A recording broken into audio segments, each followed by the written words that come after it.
Diabetes diagnose ചെയ്ത് കഴിഞ്ഞിട്ടുള്ള ആദ്യത്തെ 5 വർഷം സ്ട്രിക്റ്റ് ആയിട്ടുള്ള ഡയബറ്റിസ് ട്രീറ്റ്മെൻറ്റ് ഫോളോ ചെയ്യുന്നത് വഴി നമുക്കുണ്ടാവുന്ന ബെനിഫിറ്റിനെ പറ്റിയാണ് ഇന്ന് നമ്മൾ ഡിസ്കസ് ചെയ്യുന്നത്.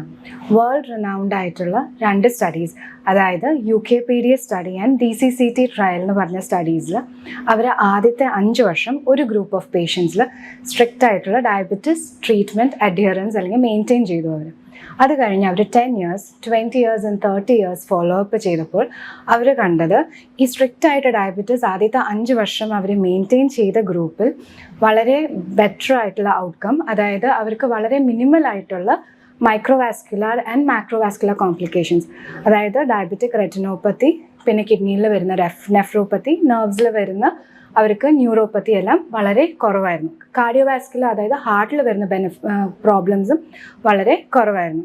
ഇതിന് അവർ മെറ്റബോളിക് മെമ്മറി എന്നാണ് പറയുന്നത്. ഈ ആദ്യത്തെ 5 വർഷം കറക്റ്റായിട്ട് ഡയബറ്റീസ് സ്ട്രിക്റ്റ് ആയിട്ട് മാനേജ് ചെയ്യുന്നതിന് ഇതിനെ ഒരു ഗോൾഡൻ പീരീഡ് ഓഫ് ഡയബറ്റീസ് എന്ന് പറയും.